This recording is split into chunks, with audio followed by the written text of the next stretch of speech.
안녕하세요. 저는 천안에 살고 있는 40대 초반의 여성입니다. 올 한 해 저에게는 정말 많은 일이 있었습니다. 1년이 마치 10년처럼 느껴질 정도로요. 그 중에는 저를 너무 아프고 힘들게 했던 일도 있었고, 저를 지긋지긋한 고통 속에서 해방시켜준 일도 있었습니다. 가장 슬펐던 일은 바로 저희 엄마가 돌아가신 일이었죠. 생각지도 못했던 갑작스런 이별이었기에 아직까지도 그때만 생각하면 가슴이 미어질 것처럼 아프고는 합니다. 하지만 인생 만사 사용지마라는 말이 딱 맞더라고요. 모든 것이 다 제 인생에 닥쳐온 불행만은 아니었습니다.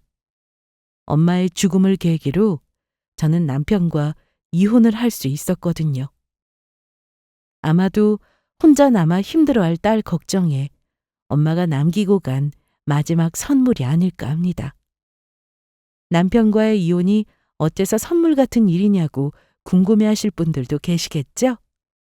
거기에는 누가 들어도 어처구니가 없을 정도로 기가 막힌 속사정이 있었는데요. 지금 그 이야기를 해볼까 합니다.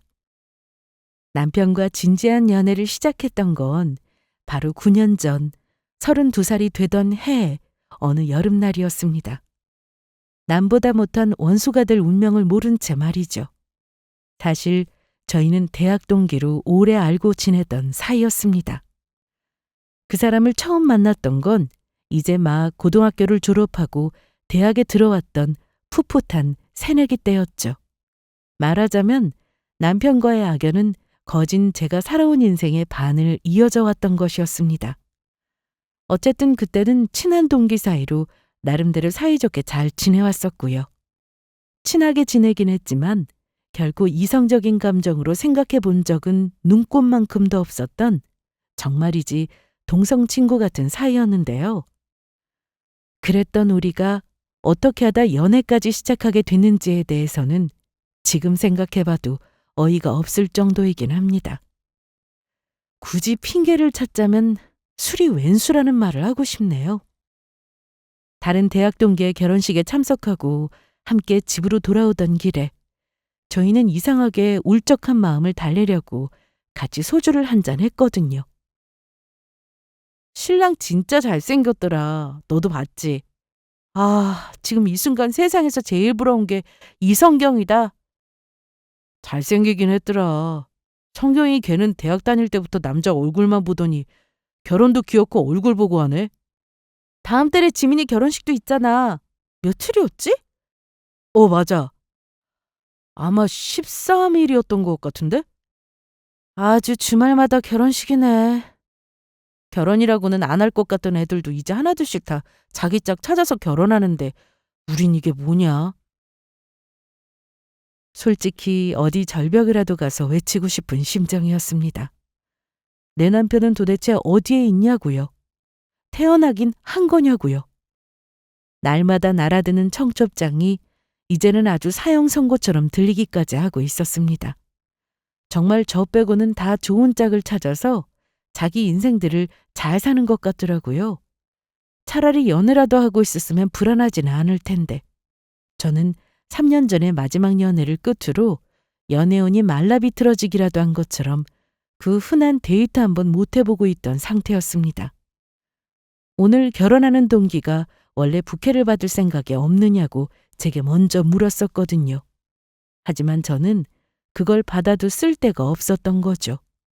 이렇게 옷까지 잘 차려입고 화장도 완벽하게 했는데 만날 사람이 없어서 여기서 술이나 먹고 있다니 최악도 이런 최악이 없었습니다. 왜?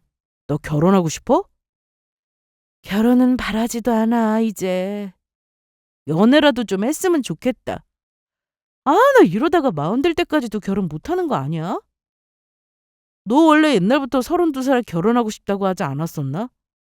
하여간 기억력만 좋아가지고 별걸 다 기억하고 있네. 그러자 남편이 숨 넘어갈 듯 웃더라고요. 당장 오늘 아무나 만나서 결혼 준비를 해도 올해 남은 4개월 안에 가려면 빠듯하겠다면서요. 그 소리를 하면서 웃는 게 어찌나 얄밉던지 저는 옆에 있던 가방으로 남편의 등짝을 퍽퍽 때렸죠. 열받아서 그 뒤로 소주를 한 병 반쯤 더 먹었던 기억이 납니다. 그리고 그게 이 모든 문제의 발단이었죠. 야, 지연아. 갑자기 징그럽게 이름을 부르고 난리야. 취했어? 술을 한 병 더 시켜야 하나 말아야 하나 고민하고 있는데 남편이 갑자기 진지하게 제 이름을 부르더라고요. 안 취했고 지극히 진지하게 하는 말이거든. 잘 들어. 돈데? 나랑 사귀자. 내년에는 결혼하고. 죽을래. 지금 장난칠 때야? 이게 장난 같아 보여? 너 이렇게 생각할까 봐 내가 그동안 말을 못했어. 저는 마시던 술이 확 깨는 느낌이었습니다. 이게 또 무슨 장난인가 싶어서 때릴 준비를 하고 있는데 정말 웃음기 하나도 없는 진지한 얼굴로 남편이 그렇게 말을 하더라고요. 그 눈빛을 보고서야 진심이라는 걸 알게 됐죠. 맙소사, 쟤랑 나랑 연애라니. 이게 가당키나 한 일이냐고 생각했었는데 어떻게 하다 보니 그 연애라는 걸 하고 있더라고요. 그날은 술 기운 때문이었는지 아니면 날씨가 너무 좋아서 그랬는지 모르겠지만요. 어이없는 소리를 하는 얼굴도 계속 보다 보니까 그런 대로 괜찮은 것 같기도 하고 생각해보니 그래도 얘만큼 나를 잘 이해해주는 사람이 없을 것 같기도 하고 그러다가 정신을 차려보니 이미 우리는 사귀고 있더라고요. 일단 만나는 사람도 없는데 한번 사귀어보고 마음에 안 들면 바로 헤어진다라는 생각으로 시작했던 연애는 의외로 나쁘지 않았습니다. 오히려 저의 지난 연애들과 비교해도 괜찮은 편에 속했죠. 옛날부터 서로의 성격을 이미 잘 알고 있는 데다가 워낙에 얽힌 친구들도 많아서 싸울 때도 더 조심하는 편이었고요. 아마 저희 둘 다 머릿속에서 비슷한 생각을 했던 것 같습니다. 이러다 헤어지면 친한 친구 잃는 건 둘째치고 다른 친구들까지 다 잃는다. 뭐 이런 생각 말이죠. 30 넘어서 시작한 절친 같은 연애는 편하고 좋더라고요. 이제는 더 이상 열병 같은 사랑의 두근거림이 내 기대보다도 훨씬 오래가지 않는다는 걸 알고 있는 나이였으니까요. 그렇게 친구처럼 편하게 만나고 다시는 안 볼 것처럼 투닥거리면서 싸우기도 하고 다음 날이면 아무렇지도 않게 또 붙어있는 연애를 하다 보니 어느덧 시간은 2년이나 훌쩍 지나 있더라고요. 그리고 저희는 드디어 연애의 마지막 종착지라는 결혼을 앞두고 있었습니다. 제가 결혼하겠다는 말을 꺼냈을 때 이 세상 누구보다도 기뻐했던 건 바로 저희 엄마였습니다. 15년 전 아빠가 사고로 돌아가신 이후로 엄마는 외동딸인 저를 혼자 뒷바라지하며 지극정성으로 키우셨어요. 남들과 비교해서도 뭐 하나 부족하거나 아쉽지 않게요. 제가 대학을 졸업하고 나서부터 엄마의 마지막 소원은 단 하나뿐이었습니다. 나중에 혹시나 엄마가 이 세상에 없더라도 든든하게 서로 의지가 되어줄 남편을 만나서 저처럼 예쁜 자식을 낳는 것이었죠. 그럴 때마다 저는 엄마에게 우리 엄마보다 나를 좋아해줄 남자는 아무리 찾아봐도 없는 것 같은데 이거 큰일이네 라며 장난을 치고는 했죠. 하지만 엄마가 어떤 마음으로 그런 말씀을 하셨는지는 누구보다 제가 더 잘 알고 있었습니다. 아빠가 살아계실 때 두 분은 너무나 사이가 좋았거든요. 엄마는 너무 짧은 시간이었지만 당시에 그 기억이 너무나 행복했었다며 지금도 그 추억 덕분에 살아가고 있을 거라고 늘 말씀하셨죠. 그래서 저에게도 그런 소중한 사람이 반드시 있었으면 좋겠다고요. 그러니 딸이 결혼할 남자를 데려왔을 때 얼마나 좋으셨겠어요? 이서방처럼 좋은 사람이 우리 지연이 옆에 있어서 얼마나 다행이다 싶은지 몰라. 우리 지연이가 가끔씩 속이랑 다른 말을 할 때도 있는데 말만 차갑게 하는 거지 속은 정말로 따뜻한 애야. 네, 저도 알고 있으니까 걱정 마세요, 장모님. 지연이는 평생 웃으면서 행복하게 살 수 있도록 제가 책임지고 최선을 다하겠습니다. 고마워. 너무 고마워서 내가 뭐라고 해야 할지 말이 안 나오네. 아, 엄마, 그만 좀 울어요. 왜 이래, 진짜? 누가 보면 결혼하는 게 아니라 어디 잡혀가는 줄 알겠네. 첫인사를 드리는데 남편을 붙들고 어찌나 눈물을 흘리시던지. 저도 살면서 엄마가 그렇게 많이 우시는 모습은 처음 봤거든요. 엄마를 위해서라도 저는 정말로 행복하게 살아야겠다고 다시 한번 다짐했습니다. 저희의 결혼 생활은 특별한 일 없이 대체적으로 무탈하게 흘러갔습니다. 적어도 초반에는요.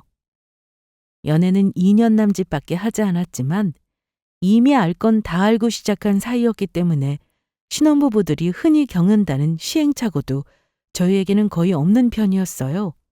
물론 몇 가지 생활 패턴들은 맞춰나가야 했죠. 여보, 내가 밖에서 신었던 양말은 벗고 나면 무조건 빨래통에 집어넣으라고 했지? 아, 그거 나중에 다시 신을 거야. 언제 신을 건데? 어? 아마 저녁이나 내일 아침에? 편의점 나갈 때 다시 신을 거야. 뭐래 진짜. 아, 그럼 그때 다시 새 양말 꺼내 신어. 그리고 내가 물 다 마셨으면 빗물병 냉장고에 넣어놓지 말라고 했잖아. 물 조금 남아있어. 빈통 아니야. 이게 남은 거야? 남은 거냐고. 좋은 말로 할 때 설거지통에 넣어놔. 알았어. 그리고 바닥에 물을 흘려놨으면 닦아야 할 거 아니야. 선우이가 밟아서 미끄러지기라도 하면 어떡할 거야? 대충 이런 식이죠. 대부분의 잔소리는 제가 하는 편이고 남편은 듣는 입장이었지만요. 가끔씩은 죽어라 말해도 안 고치는 습관들이 있더라고요. 두 눈으로 직접 보고 있자면 속이 터질 때도 많았지만 그건 역시 결혼 생활에서 큰 문제는 아니었습니다. 둘이서 적당히 맞춰가고 그래도 이해가 안 되는 부분은 적당히 타협하면서 지냈죠. 그 사이에 저희에게는 예쁜 아이도 태어났습니다. 저희 눈에는 너무나 귀여운 아들 선웅이었죠. 남편과 제 얼굴을 딱 절반씩 섞은 외모에 똑같은 성격까지. 아이가 태어나고 나서는 내 가족이라는 애착이 조금 더 단단해졌습니다. 이 가정을 무조건 행복하게 잘 지켜내야겠다고 다시금 생각했고요. 하지만 결혼 생활이라는 건 언제나 저희 의지대로만 흘러가는 게 아니었습니다. 거기에는 수많은 변수와 시행착오가 존재했죠. 저희 부부의 경우에는 바로 시댁 식구들의 존재가 그랬습니다. 남편과의 사이에는 아무 문제가 없었지만 시댁 식구들 때문에 자꾸 갈등이 생기기 시작했거든요. 나는 얼굴이 다라고 생각했는데 또 꼭 그런 건 아니라는 생각이 세연이를 보면서 하잖아요? 그게 무슨 말이에요? 아, 솔직히 오빠가 얼굴을 좀 많이 따지는 편이어서 결혼할 때도 당연히 엄청 예쁜 사람 만날 줄 알았거든요? 왜요? 전 여친들은 다 예뻤나 봐요? 남편에게는 7살이 어린 시누이가 있었습니다. 결혼 후에 첫 명절이라고 모였는데 문득 저를 보며 저런 소리를 하더라고요. 본인 생각에는 저게 칭찬이랍시고 한 말이었다는 게 더 어이가 없었죠. 심지어 사실도 아니었어요. 남편이 만나왔던 지난 연애사들을 제가 거의 빠짐없이 아는 편인데 제가 이런 말을 눈앞에서 들을 정도로 예뻤던 전 여친? 단 한 명도 없었거든요.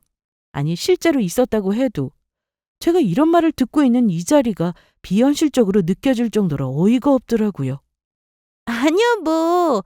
근데 세연이는 성격이 워낙 좋으니까 터들 나름의 장점이 있잖아요. 예쁜 애들은 또 얼굴값 어지간히 하는 법이니까. 그럼 너는 예쁘지도 않은데 왜 얼굴값 하고 있냐? 뭐래, 나 밖에 나가면 인기 엄청 많거든? 아이고, 어떤 눈먼 놈이 너 좋대. 시력 검사 좀 다시 하고 오라 그래. 앞은 보이기는 하는 거냐고. 그럴 때마다 남편이 개입해서 시누이 말을 끊어놓기는 했지만 그렇다고 제가 들은 말과 이 어이없음이 사라지는 것은 아니었습니다. 눈치를 줘도 시누이의 말버릇은 고쳐줄 생각을 하지 않았고요. 저런 예의 없는 말을 들을 때마다 남편에게 얘기를 하면 남편은 대수롭지 않게 제 말을 받아넘기고는 했습니다. 시누이가 누뚱이로 태어나는 바람에 어릴 때부터 하도 오냐오냐 하고 자라서 말버릇이 원래 저렇다고요. 딱히 다른 사람한테 악의가 있는 건 아닌데 그냥 습관이라서 저런 거니까 제가 좀 이해해 주라고 하더라고요. 저한테만 저러는 게 아니라 다른 사람들한테도 똑같이 저러는 거라면서요. 저는 그 말이 오히려 더 이해가 되지 않았습니다. 악의가 있는 게 아니라면 더더욱 고쳐야 할 대화 태도 아닌가요? 적어도 멀쩡하게 사회생활이나 인간관계를 유지하고 싶다면 말입니다. 어쨌든 시누이의 말버릇은 도무지 고쳐질 생각을 하지 않았고 그 와중에 시어머니의 행동도 저를 힘들게 하는 이유 중에 하나였죠. 이건 누가 고른 거니? 선물을 왜 이런 걸 사왔어? 어머님, 저번에 제가 쓰는 화장품 좋아 보인다고 하셨잖아요. 그래서 똑같은 걸로 골라온 건데 마음에 안 드세요? 아유, 너는 다 좋은데 그 왜 이렇게 센스가 없니? 네가 쓰는 브랜드 거기에 더 고급진 라인들 있잖아. 그걸로 사다 줘야지. 그래도 시엠이 선물인데 너랑 똑같은 거 쓰라고 가져오면 어떡해? 아, 그게 쓰고 싶으셨구나. 저는 딱 이 제품이 마음에 드시는 줄 알았죠. 진짜 그거라고 말씀을 하시지 그러셨어요? 대충 개떡처럼 말해도 찰떡처럼 알아들었어야지. 내가 하나부터 열까지 다 떠먹여 줘야 하는 거냐? 아이고 답답해 정말. 시어머니는 매사 감정적이고 불평불만이 많은 분이셨어요. 제가 쓰는 걸 좋다고 하시길래 똑같은 걸로 준비해서 선물을 사다 드려도 더 상위 라인으로 사오지 않았다며 제 센스를 지적하는 분이셨죠. 제가 독심술사도 아니고 그럼 차라리 처음부터 그게 좋다고 말씀을 하시지. 항상 저렇게 애둘러서 말씀을 하시고는 정작 받고 나서는 매번 마음에 안 든다며 툴툴거리시기 일쑤였죠. 김 빠지는 건 둘째치고 이런 일이 하도 반복되다 보니 나중에는 뭘 갖다 드리기도 싫어질 정도였습니다. 결혼 전에는 저에게 이런 일이 닥칠 거라고는 전혀 짐작하지 못했습니다. 결혼 전에 배우자가 될 사람뿐만 아니라 그 집 식구들도 자세히 살펴야 한다는 건 저도 잘 알고 있었지만 결혼 전에 겨우 몇 차례 짧은 만남을 가진 걸로는 전혀 알 수가 없는 부분이더라고요. 그전에는 전혀 저런 행동을 하지도 않으셨고요.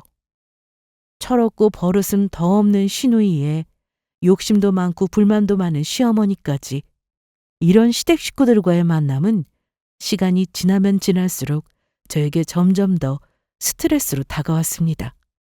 그 스트레스는 시댁에서 끝나지 않고 저희 집으로까지 이어졌죠. 둘이서는 아무런 문제도 없던 남편과도 시댁만 다녀오면 다투기 일쑤였으니까요. 어머님 진짜 너무하신 거 아니야? 도대체 어느 장단에 맞춰드려야 해? 늘 뭘 갖다 달라고 바라시면서 막상 갖다 드리면 좋다고 기분 좋게 받으신 적이 없어. 놓친애 성격이 원래 저러신 걸 어떻게 해. 당신이 그냥 이해 좀 해. 이해도 한두 번이지. 마음에 안 드시면 차라리 원하는 걸 똑바로 말씀을 하시던가. 직접 고르라고 상품권 드린다고 해도 싫다고 하시고 저번엔 당신 없을 땐 나더러 눈치도 없고 센스도 없다는 소리를 몇 번이나 하신 줄이나 알아? 그냥 한 귀로 듣고 한 귀로 넘겨. 뭘 그런 걸 또 일일이 신경 쓰고 있어. 하루 이틀도 아니고 그냥 어머니 말버릇 같은 거야 저건. 나한테도 그러시는데 뭘. 남편은 내 편이 아니라 남의 편이라서 남편이라더니 그 인간은 언제나 시어머니 편을 들기 바빴습니다. 결혼 7년 차, 이제 저는 그런 남편에게도 치밀어 오르는 분을 삭혀야만 했고요. 저는 위로를 받고 싶었지만 남편이 원하는 건 저의 일방적인 이해였습니다. 그 좁힐 수 없는 간극을 느낄 때마다 저는 매번 분노와 체념을 반복해야 했고요.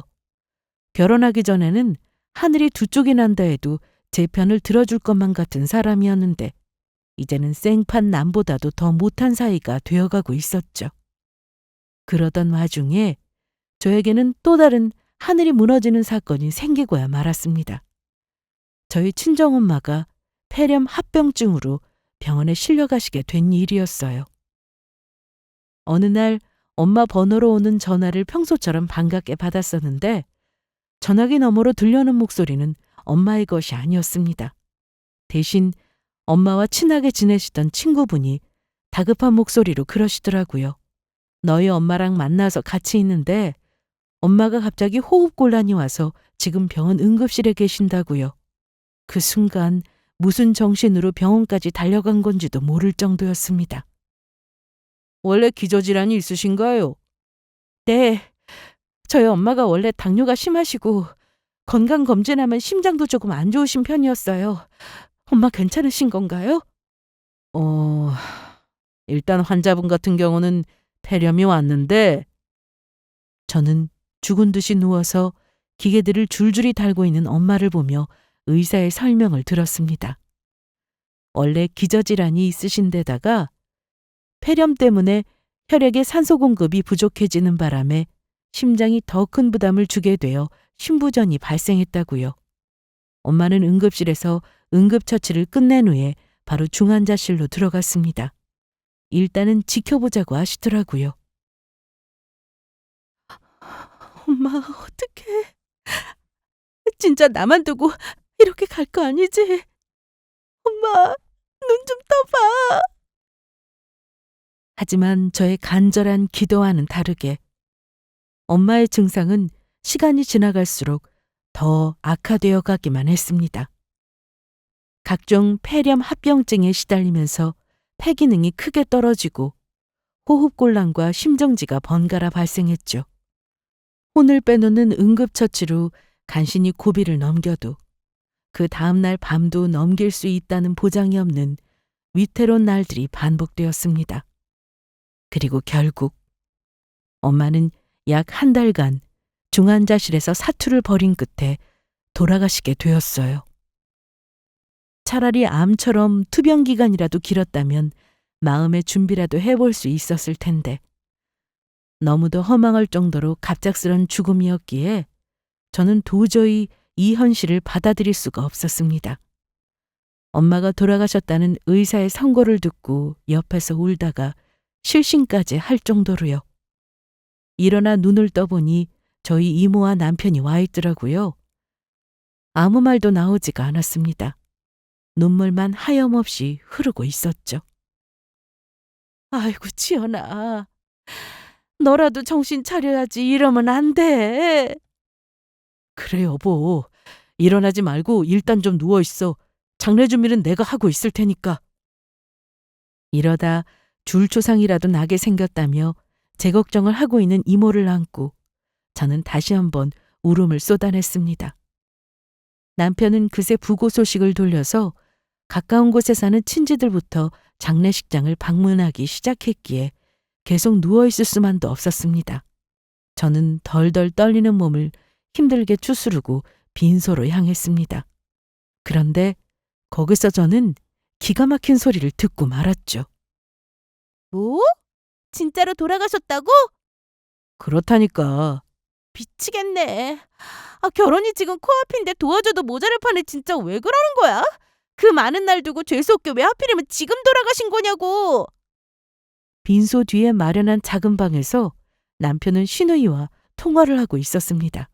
그런데 시누이 목소리가 어찌나 큰지 핸드폰 너머로까지 다 들릴 지경이더라고요. 평소에도 말할 때 톤이 높고 목소리가 엄청 큰 편이었거든요. 그런데 제 두 귀로 들려온 통화 내용은 제가 순간 숨을 멈출 정도로 기가 막힌 내용이었습니다. 아이 몰라. 나도 지금 머리 아파. 어머니는 뭘 하셔? 옆에 계셔? 엄마도 옆에서 난리시지. 경사 앞두고 이게 무슨 일이냐고. 저는 그 순간 더 이상 참지 못하고 남편의 손에서 핸드폰을 뺏어들었습니다. 그리고 거기다 대고 소리를 지르기 시작했어요. 아가씨, 방금 뭐라고 했어요? 재수없게 왜 하필 지금 돌아가셨냐고요? 여보. 깜짝이야. 그게 지금 할 말이에요? 어떻게 엄마가 돌아가셨는데 그런 말을 할 수가 있어요, 대체? 갑자기 뒤에서 인기척도 없이 나타난 저의 모습에 놀란 건 남편뿐만이 아니었습니다. 시누이도 찔끔 놀랐는지 허둥지둥 변명을 하기 시작하더라고요. 아니, 그냥 우리끼리 하는 소리였다. 절대로 그런 뜻이 아닌데 내가 잘못 듣고 오해한 것 같다. 이런 말도 안 되는 소리를 하면서요. 하지만 그때 저는 두 눈에 이미 보이는 게 없는 상태였죠. 엄마가 돌아가셨다는데 재수없다는 소리를 들었다면 누구라도 눈이 돌지 않았겠어요? 그런데 저를 더 돌게 만들었던 건 그 다음 대목이었습니다. 주절주절 변명을 늘어놓던 신우이가 오히려 적반하장으로 저에게 따지기 시작했거든요. 참나. 새언니가 이렇게 계속 몰아붙이니까 나도 그냥 솔직하게 말할게요. 엄마랑 내가 뭐 못할 말 한 건 아니지 않아요? 뭐라고요? 솔직히 새언니 엄마 돌아가신 건 안타깝기는 한데요. 그렇다고 해서 그게 내 일은 아니잖아요. 너 당장 2달만 있으면 결혼인데 그럼 내 입장에서 이게 경사겠어요? 도와줘도 모자랄 판에 촉까지 쳐놓고?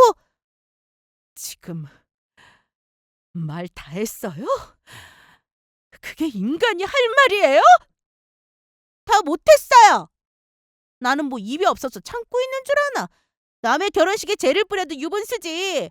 재수없으니까 끊어. 신우이는 토시 하나 틀리지 않고 저렇게 말하고는 제 대답은 듣지도 않고 일방적으로 전화를 끊어버렸습니다.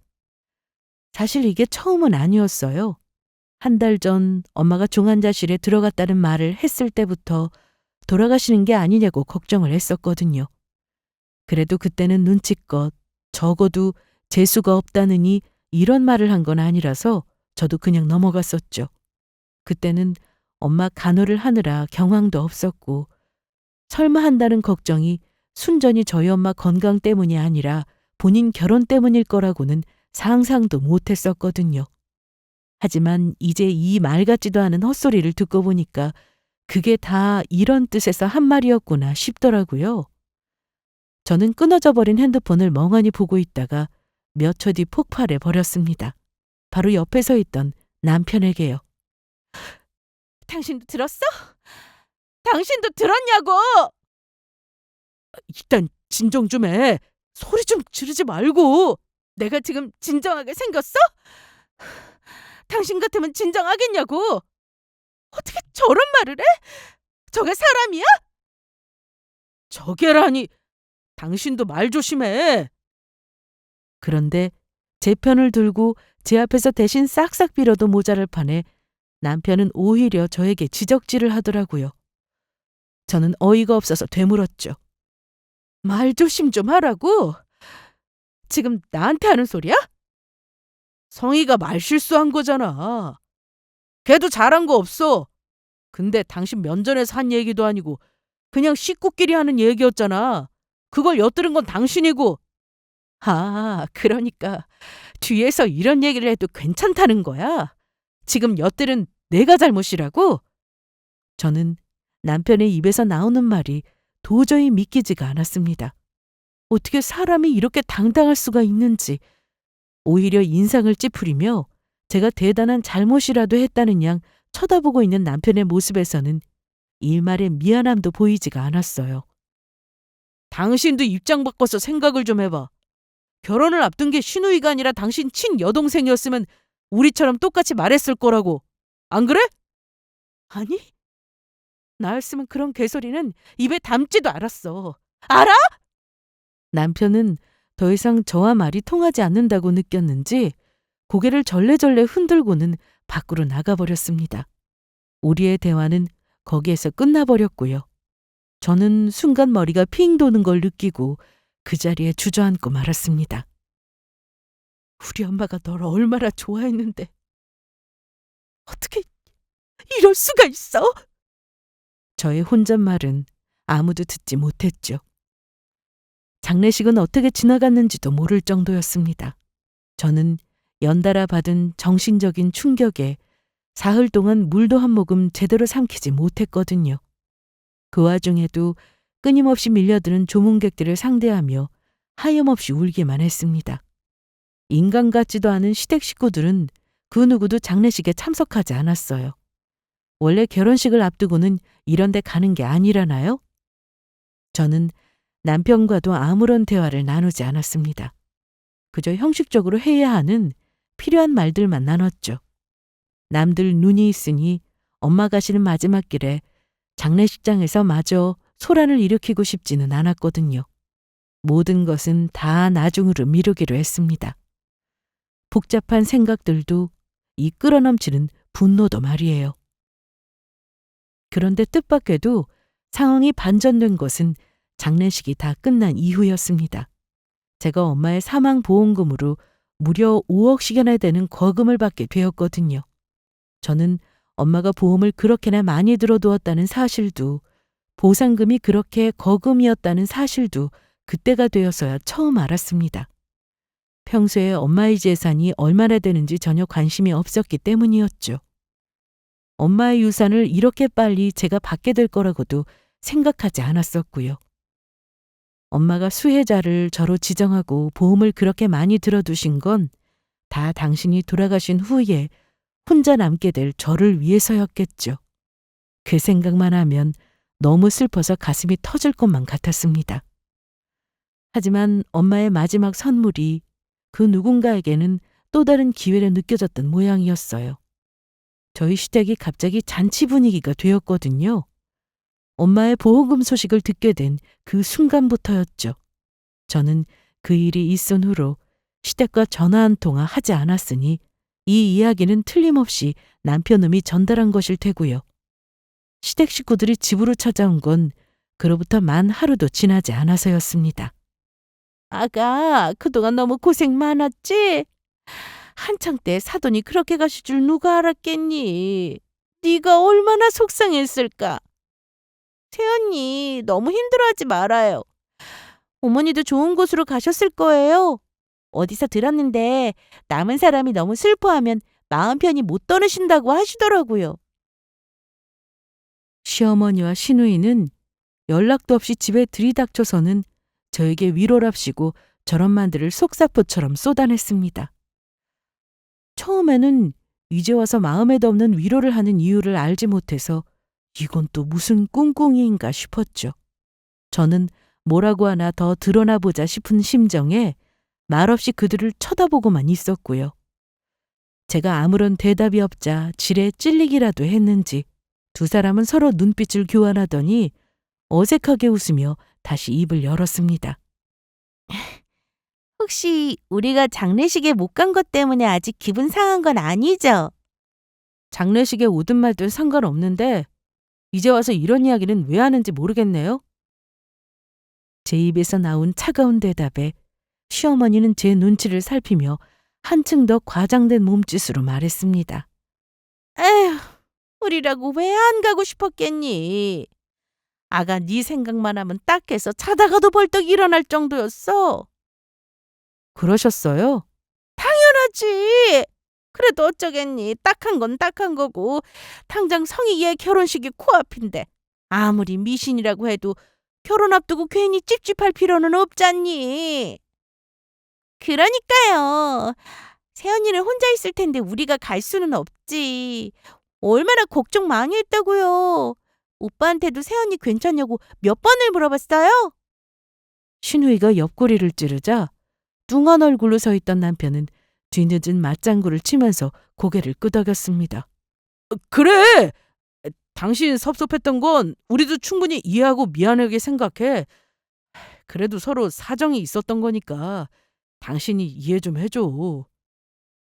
엎드려 절받기 같은 그 마지못한 사과를 듣자 저는 더 의아한 기분이 들었습니다.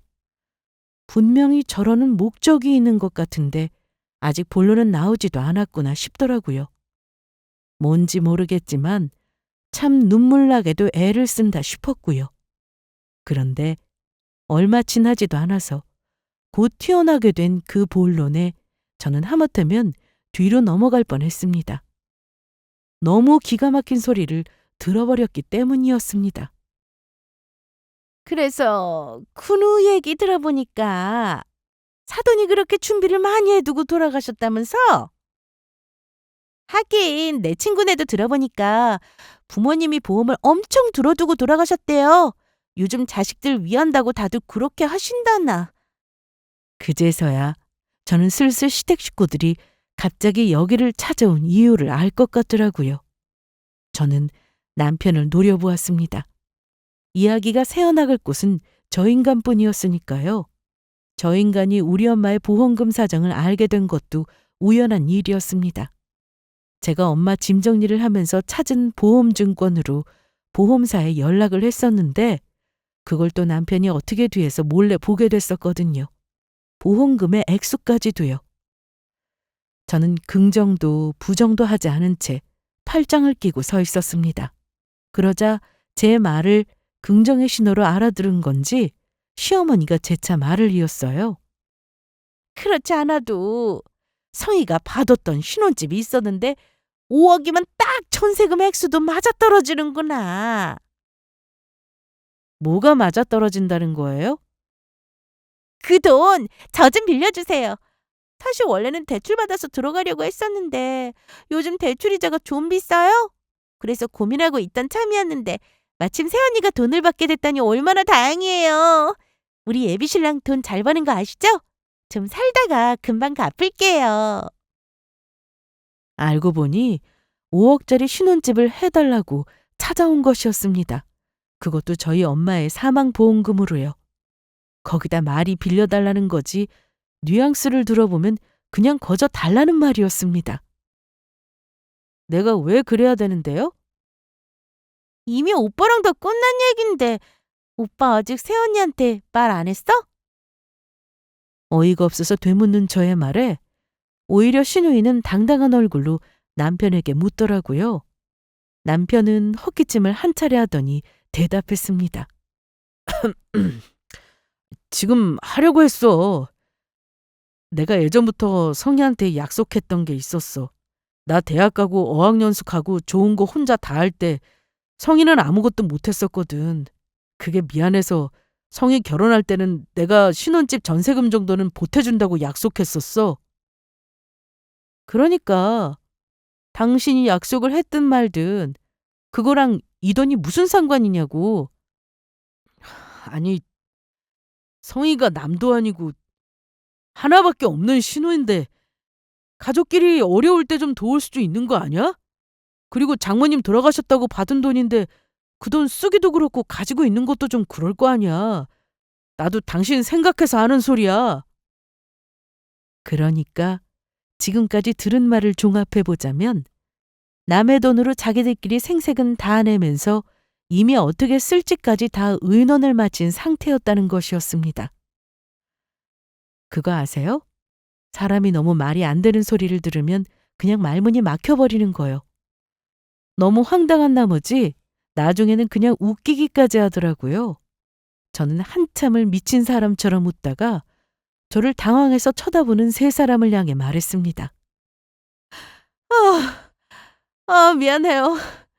하도 미친 소리를 들었더니 웃음이 나와서 참을 수가 없었네요. 미친 소리라고? 미친 소리가 아니면 개소리인가?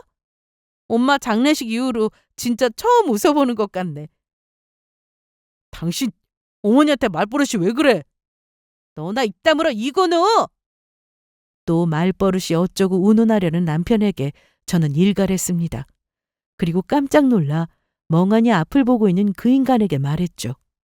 우리 엄마 돈으로 뭘 하려는 생각은 꿈도 꾸지 말라고요.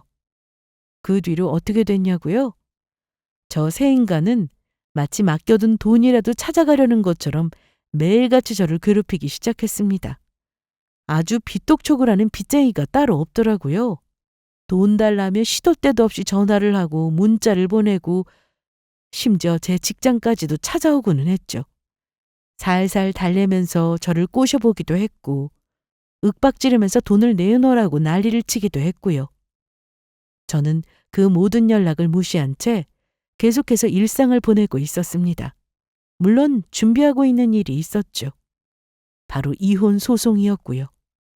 저는 저 인간들이 난리를 치는 증거를 차곡차곡 모으고 있었거든요. 그리고 준비가 끝나는 대로 곧장 이혼 소장을 날렸습니다. 참, 그 며칠 사이에는 커다란 사건도 하나 더 있었고요. 그건 바로 신우이가 파혼을 하게 된 사건이었는데요. 거기에는 저도 어느 정도 관련이 있었습니다. 왜냐하면 신우이가 회사 앞까지 저를 찾아와 난리를 쳤던 게 그 파혼 사건의 발단이었거든요. 돈 내놓으라고! 그동안 살면서 부부랍시고 우리 오빠 돈으로 먹고 자고 잘만 살았으면서 이제 와서 엄마 죽어서 돈 생기니까 그건 본인 돈이라고? 웃기지도 않는 소리 하지 마! 그 돈 절반은 우리 오빠 돈이잖아! 무식한 줄은 알았는데 이 정도일 줄은 몰랐네요. 뭘 우길 거면 공부라도 하고 좀 오던가. 본인 머리가 딸리면 변호사 도움이라도 좀 받고 오던가. 뭐, 무식하다고? 너? 뚫린 입이라고 말하면 다인 줄 알아? 회사 로비에서 난리를 치는 걸 정문 밖으로 끌고 나오긴 했는데 하도 고래고래 소리를 지르면서 난리를 피우고 있는 동에 놀란 경비들이 이쪽으로 뛰쳐나올 정도였습니다. 저는 이쯤에서 이만 경찰을 불러야 하는지를 고민하고 있었고요. 그런데 그때 낯익은 목소리가 들렸죠. 성희야. 돌아본 곳에는 황당한 얼굴로 그 자리에 서 있는 신우이의 예비신랑이 있었습니다. 졸지에 기절할 듯 놀란 건 신우이였죠. 자기가 여기는 어쩐 일이야? 언제부터 있었어? 나 맞은편 건물에 미팅이 있어서 왔는데 지금 내가 들은 게 맞아? 제가 다니는 회사가 있는 곳은 비슷한 업종의 회사들이 줄지어 붙어 있는 곳이었습니다. 신우이의 예비신랑은 저와 같은 업계 사람이었고요. 그러니 이쪽으로 미팅을 하러 올 일도 많았는데 하필이면 그날 그 자리에서 그 난리통의 중심이 된 신우이를 목격하게 된 것이었습니다. 제가 다 탄식이 나올 정도더라고요. 그 경악에 찬 얼굴을 보고 있자니 말이에요. 오해가 있는 것 같은데, 아니야. 내가 설명할게, 자기야. 됐어. 나중에 얘기하자. 나 들어가 봐야 해. 신우이는 기겁을 하며 저만큼 멀어지는 예비신랑을 붙들기 위해 달려갔습니다. 그리고 나중에서야 알게 된 소식이었는데 그날로 두 사람은 파혼을 하게 되었다고 하더라고요. 우리 엄마의 사망보험금을 신혼집 자금으로 쓰게 내놓으라는 말을 다 들었는데 그 자리에서 당장 헤어지자고 말하지 않은 게 용할 지경이었죠.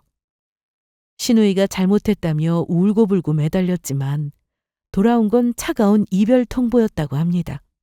정이 다 떨어져서 더는 못 만나겠다고 했다더라고요. 아마 인과응보라는 게 이럴 때 쓰는 말이겠죠? 파혼한 뒤에 신우이는 이게 다 저 때문이라며 술에 만취한 채 찾아와 행패를 부리기는 했습니다. 하지만 그 뒤로는 잠잠하더라고요. 너무 큰 충격에 빠진 나머지 방문도 걸어 잠그고 집 밖을 아예 안 나오고 있다는 소식이 사실인지는 모르겠지만요. 그리고 저도 무사히 이혼 소송을 끝마쳤습니다. 재산분할과 양육비는 물론이고 위자료도 당연히 받아냈죠. 시댁 인간들이 번갈아 가면서 지속적으로 저에게 돈을 내놓으라며 폭언을 일삼고 찾아오고 했던 것들이 모두 참작이 되었거든요. 저는 선홍이와 함께 엄마가 남기고 간 집에서 둘만의 새로운 인생을 시작했습니다. 저는 7년간의 결혼 생활을 청산하고 이제는 시댁 식구들에게서도 그리고 원수 같은 남편에게서도 모두 해방된 셈이었죠. 이혼을 하자마자 제일 먼저 든 생각은 후련함이었어요. 바보처럼 참고 살아왔던 지난 세월이 어이가 없을 정도로요. 엄마가 마지막으로 떠나시면서 저에게 남겨준 제일 큰 선물이 다름 아닌 이것이었구나 싶었습니다. 바로 저의 자유였죠. 그 과정에서 얻게 된 보험금 5억 원은 그저 부수적인 선물에 불과했고요. 생각해보면 엄마가 남기고 가신 이 돈이 아니었다면 저는 어쩌면 지금까지도 이혼할 생각을 하지 못한 채 불행하게 살고 있었을 것 같더라고요. 제가 그렇게 아등바등 참으며 살아왔던 이유는 엄마의 기대를 저버리지 않기 위해서였거든요. 제가 행복한 가정을 꾸리고 살길 바라는 엄마에게 절대로 실망감을 안겨드려서는 안 된다는 이유 하나만으로요. 이혼만은 저에게는 없는 선택지였죠. 하지만 이제 모든 걸 돌아보니 엄마가 진정으로 원했던 건 억지로 유지하고 있는 저의 결혼 생활이 아니라 저의 진짜 행복이겠더라고요. 그래서 이제는 좀 더 후련하게 아들을 보며 말할 수 있게 되었습니다. 앞으로는 더 행복하게 잘 살아보겠다고요. 엄마가 하늘에서 걱정하시지 않도록요. 이번 주말에는 선홍이와 함께 엄마를 보러 납골당에 갈 생각입니다. 저희 두 사람이 어떻게 씩씩하게 잘 살고 있는지를 보여드리려고요. 그리고 돌아오는 길에는 모처럼 아들과 둘만의 데이트를 해보려고 합니다. 그동안 너무 많은 일을 겪느라 아들과 같이 시간을 보내주지도 못했었거든요. 앞으로도 저희 두 사람에게는 많은 시행착오가 있겠지만 결국에는 다 잘 헤쳐나갈 수 있을 거라고 굳게 믿고 있습니다. 지금의 이 다짐을 잊지만 않는다면요. 여기까지 저의 긴 이야기를 들어주셔서 감사합니다.